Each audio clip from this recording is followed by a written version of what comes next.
We are back again with another Icon Moments review, and today we've got ourselves Robert Pires. I managed to pick him up for 300k, kind of sells for 320, 330, so we're looking at maybe a small little bit of profit on him.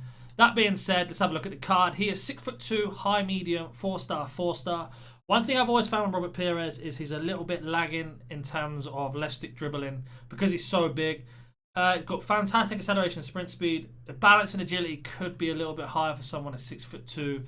That's why we got an engine on him, just to boost that. In terms of composure, fantastic.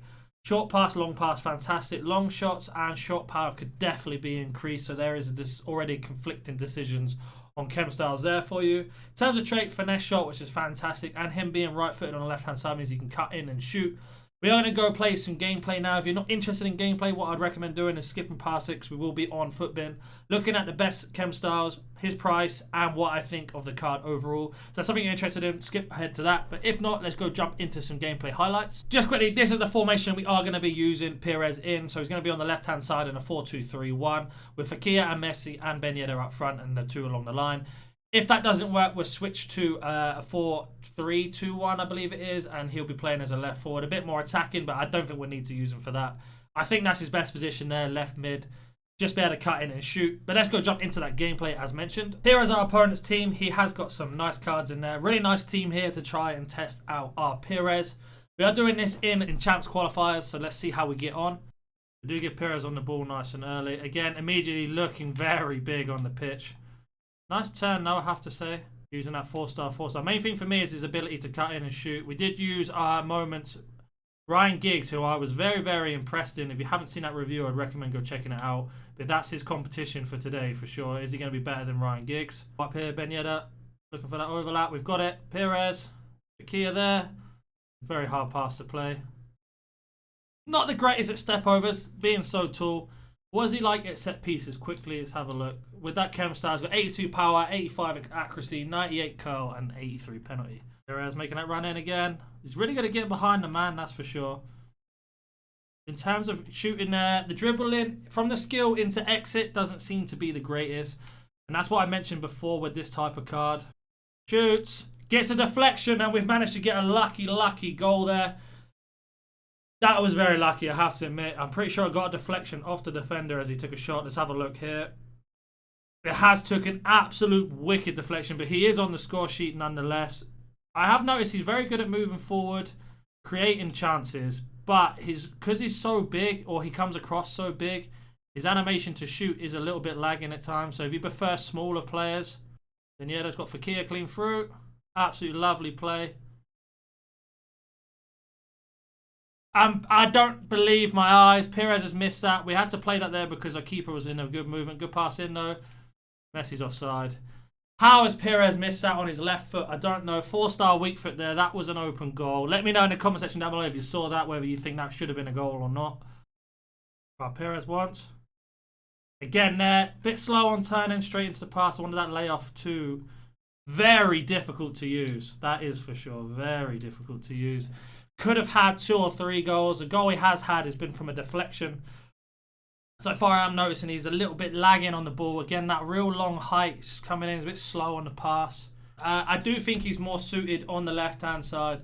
I want to test him as a cam to see if he makes a bit better option of difference for us. Shot. And he's missed a cross goal. He's missed another chance. Not the greatest from him. Again, good movement into the space. I've noticed he gets into the space. Absolutely no problem at all. But what he does afterwards is what's making him a problem. And I can see why his price is dropping every single day. Finds Puskas. Puskas turns, shoots, and a great save. There's a difference between a striker and someone that is a bit smaller, been able to turn and shoot, than compared to someone who isn't very good at turning and shooting. Puskas to Pires. He's missed another. He's missed another opportunity. I don't know why he kicked it so lightly because I told him to absolutely hammer that. But again, another easy chance.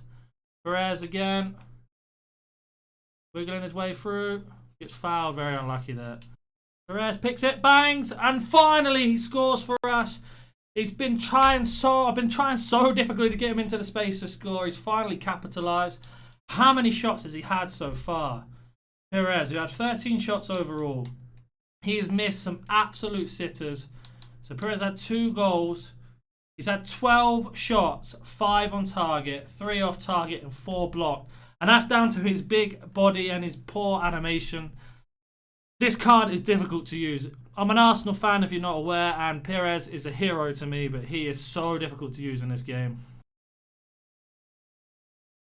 Pires, left foot, green time, we get the lucky volley, and we've managed to get a rubbish goal. That's going to be the it for our opponent. I imagine he's going to rage quit, or he's not.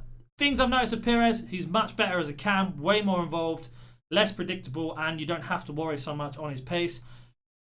Negatives, not the greatest at passing, not the greatest animation, and not very good at shooting, as you've seen today. I mean, you can probably blame me in the comment section, but I will have to admit that he has missed a few sitters. And that is the game. We managed to win 3-1. Pires with 2 goals, 1 lucky deflection, and 1 legitimate goal, as it were. He missed quite a lot of chances. I'm now going to go on to Footbin and talk about his best cam style prices and what I think of the card overall. And let's go have a look. So we are on Footbin. As you can see here when I scroll up, his price is currently $289 on PlayStation and $321 on Xbox. I'll be honest with you, I think that's too much for a card like this. He's just not good enough. Again, the stats look amazing on face value, but how he plays in game, it doesn't translate quite the same. It is a little bit disappointing. I think 200k is a fair price for him. Anything underneath that is an absolute smashing. I'd wait probably 2-3 weeks for the prices to come down. This card's going to just keep on dropping. It just consistently drops. And that is a real shame because I really wanted to like Robert Pires and I was just struggling to use him. He has got an engine on him. If we remove engine off him quickly, you can see his standard stats there. When we had an engine on him, which is him or in Hunter, which I said about his finishing, it just makes him a more rounded player. A 94 cam, which is where we played him in the second half. I do think cam is probably his better suited position, but are you going to spend this much on a card that cannot finish that well? Can't pass that well either. He did miss a few opportunities for us, and you can blame that on me, but you'll find out yourself with the card. Doesn't mean he can't score. He can definitely score. He did get on the score sheet twice. Just feel like the card is lacking. There are definitely better options out there for a cam than him, which is a real shame. But that being said, it is a good card. It's okay. It does the job. It's not an awful card. It's very, very average. So it's good, not awful. It's about there. The one right in the middle. I enjoyed using it, but you're going to put yourself at a disadvantage using this card. If you wanted to make a past and present Arsenal team or a past and present French team, then you've got a good option there. But we all know FIFA love French players, and we get so many special French players. I just find that he is very lacking in that, and that for that reason alone is a no for me. Again, if you have any comments about this card or any other player, then comment down below. If you have enjoyed today's review, make sure you hit that like button. And if you are new to the channel, make sure you subscribe, and I will catch you at the next one. See you. I'm coming with a vision that's cold. You can sit back, chill with a pen and take notes. I haven't got time for the tripping flow. I'ma take my aim with a pen and unload. Cut back spray, let my enemies know when I reach.